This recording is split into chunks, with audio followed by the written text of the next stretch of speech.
You're standing in a courtroom where the walls are draped in silk the color of dried blood. A woman kneels before you, her hands trembling, her eyes fixed on the floor. She hasn't spoken yet, but you already know her fate was decided before she entered this room. The judge isn't looking at evidence. He's looking at her body, measuring it against a standard she will never meet.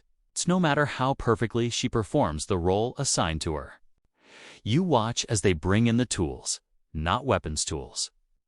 This isn't an execution, it's a procedure. And in 3 minutes, you'll understand why thousands of women across an empire learn to make themselves invisible. Why mothers warn daughters that survival meant erasing every part of themselves that could be noticed. And why the cruelest punishment a ruler can devise has nothing to do with death and everything to do with making you wish for it. Before we go deeper, drop a comment and let me know where in the world you're watching from. Genuinely amazes me that a story buried in Persian chronicles from centuries ago can reach someone reading this right now, wherever you are. This is Persia, 1628. Shah Abbas the Great has been dead for 1 year, and his grandson, Shah Safi, has inherited an empire that stretches from the Tigris to the Indus. He's 21 years old. He's never fought a battle.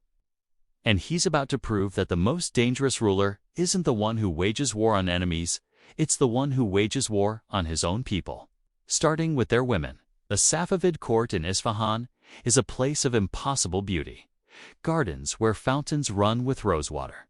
Libraries holding manuscripts illuminated with gold leaves so fine you can see through it. It's astronomers charting stars from observatories that won't be matched in Europe for another century. And in the center of this enlightenment, in the heart of this architectural wonder, Shah Safi is about to introduce a legal innovation so brutal that Persian historians will struggle to describe it without breaking into prayer. The law is simple. Any woman, noble or peasant, married or unmarried, suspected of immoral behavior can be subjected to a public examination to verify her virtue. Not a trial, an examination. And the examination isn't conducted with questions. It's conducted with instruments. Farah is 19 years old. She's the daughter of a silk merchant in Isfahan's Armenian quarter. For 3 generations, her family has supplied fabric to the royal court brocades so intricate they take 6 months to weave. Threads dyed with minerals brought from mines in Khorasan. Her father's workshop employs 40 artisans. Her dowry has already been negotiated.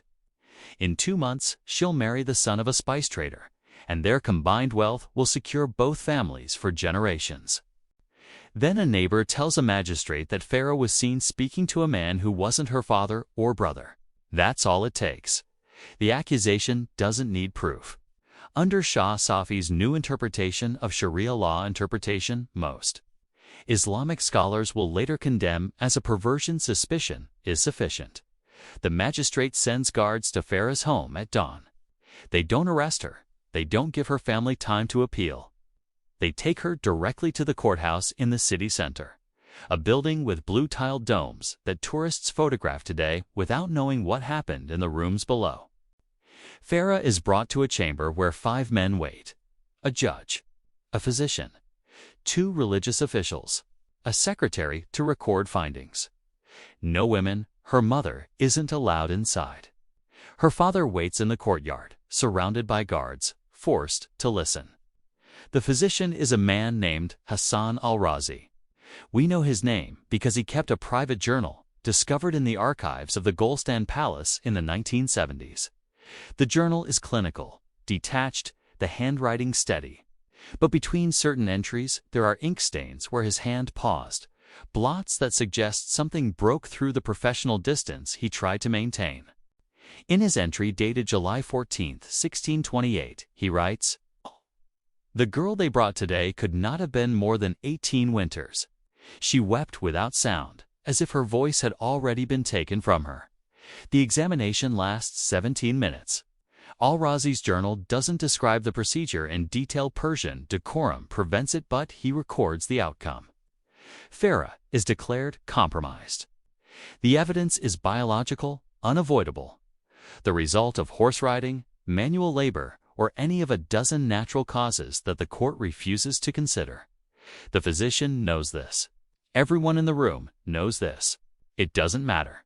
The sentence is immediate. They strip her in the courthouse, not in a private room in the central hall, where petitioners waiting for other cases can see. They shave her head. They dress her in a burlap shift stained with pitch. Then they parade her through Isfahan's main bazaar on the back of a donkey, facing backward, while a crier walks ahead announcing her crime. The bazaar that morning is crowded. Thursday is market day. Farmers from surrounding villages have brought pomegranates, saffron, pistachios. Carpet merchants unroll their wares on wooden platforms. Children chase each other between the stalls. And through this ordinary morning, guards lead a teenage girl whose life is being systematically destroyed in front of 1,000 witnesses. Farah's father follows behind the donkey. Al-Razi's journal records this detail with unusual emotion. The merchant walked as a dead man walks. His eyes open but seeing nothing, his mouth moving in prayer that no longer asked for mercy, only for speed that this end would come quickly. The procession stops at the Nakshe Jahan Square, the grand plaza at the heart of Isfahan. It's one of the largest public squares in the world, surrounded by mosques and palaces, an architectural marvel that UNESCO will one day declare a World Heritage Site. Today, it's an execution ground. But Farah isn't executed. That would be mercy. Instead, she's taken to a wooden platform in the square's center. Her hands are bound behind her, and then they bring out the calendar, a red-hot iron shaped like a crescent moon. The branding takes seconds. The iron presses against her forehead, just above the bridge of her nose, held there until the skin bubbles and splits. The smell of burning flesh reaches the crowd at the square's edge. Some turn away. Most don't. This is the point: to create witnesses, to ensure that what happens to Farah becomes a story told in every home, every workshop, every gathering where women might forget the price of being noticed. When the iron is removed, the scar is permanent. A crescent moon burned into her face, a mark that will identify her for the rest of her life as a woman who failed the empire's test of virtue. Then they let her go. They don't imprison her. They don't kill her. They send her back into the city, disfigured, unmarriageable, unemployable, a walking warning to every other woman in Persia. Farah's father takes her home.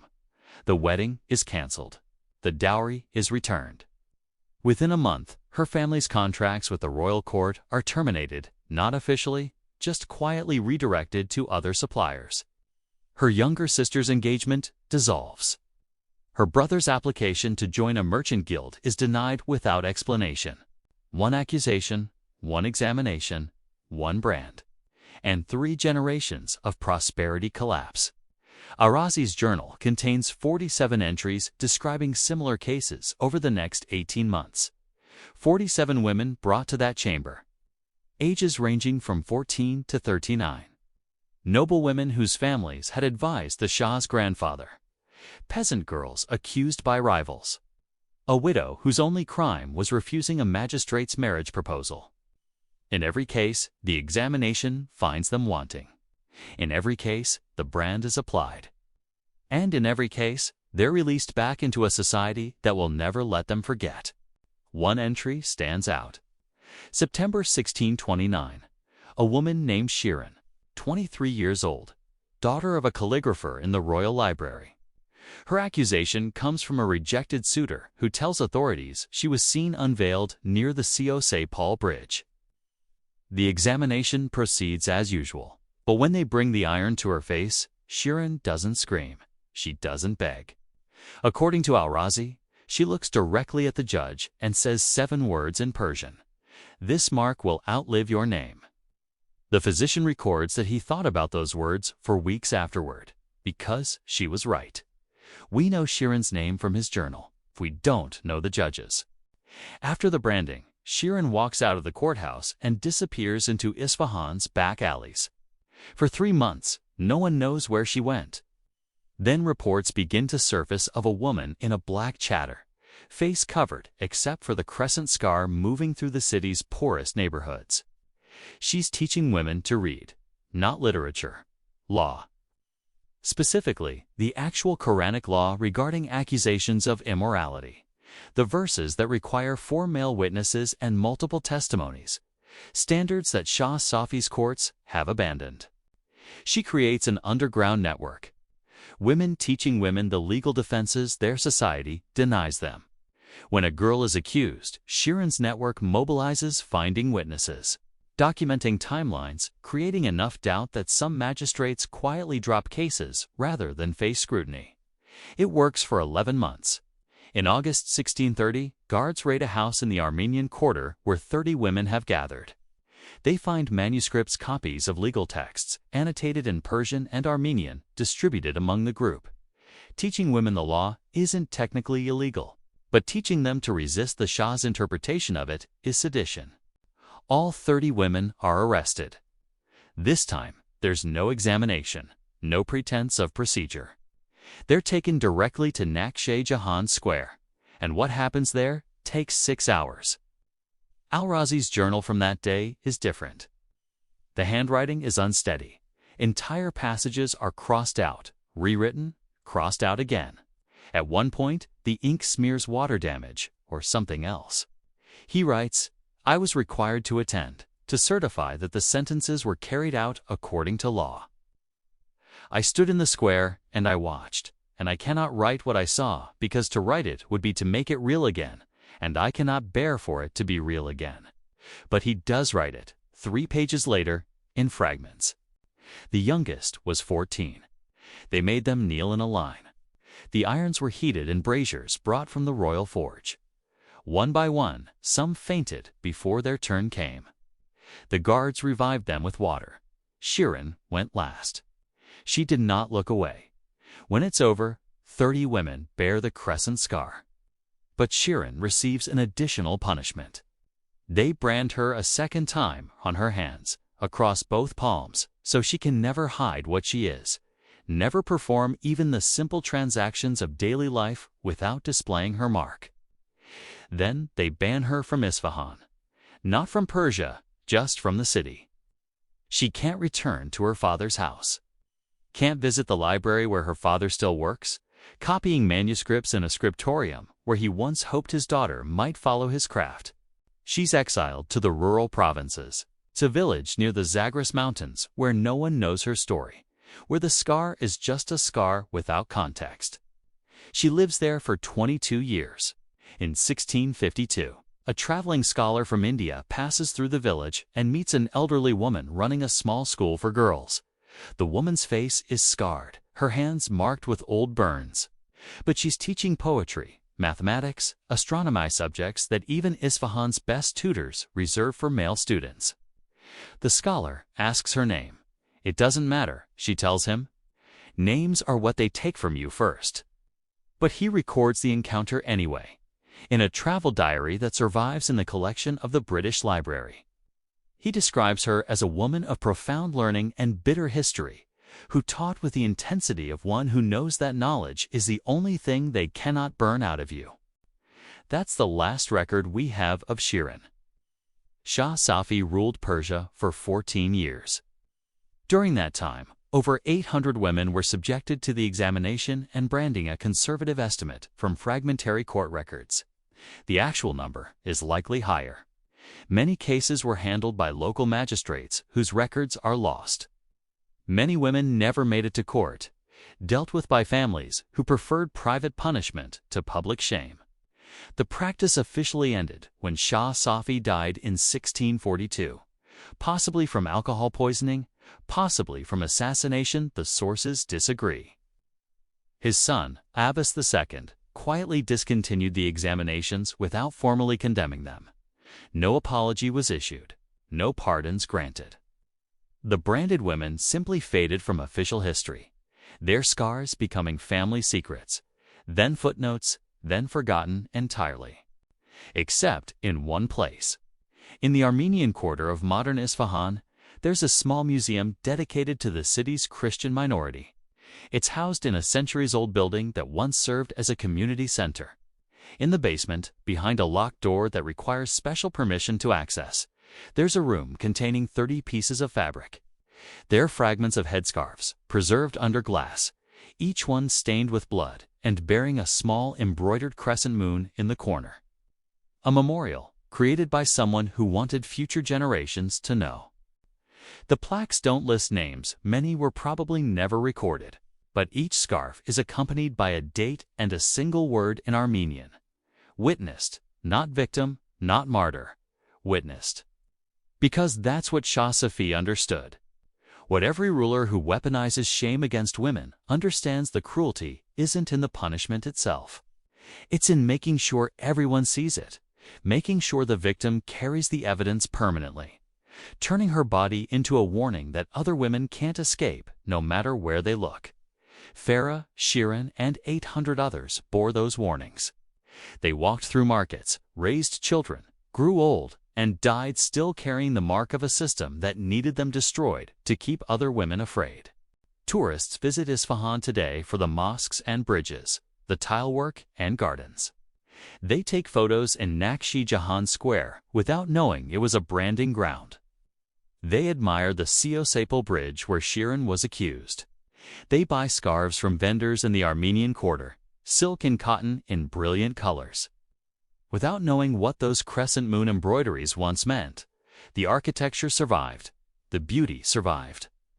The art and science and poetry survived. The women who made that survival possible are footnotes in a physician's private journal, hidden in archives that most historians never opened until someone thought to ask, where are the women in this story? And when they finally looked, they found them not in the chronicles of kings or the accounts of battles, but in the margins, in the crossed-out passages. In the water stains on pages where someone couldn't maintain professional distance anymore. They found them in a basement in Isfahan, 30 pieces of fabric behind a locked door. Embroidered with a symbol that was meant to erase them and preserved by someone who refused to let that erasure be complete. The crescent moon that branded them was meant to be a mark of shame. But it became something else. It became proof that they existed, that they resisted, that they were witnessed. And centuries later, that proof is still there, waiting behind a locked door for anyone who thinks to ask where the women went.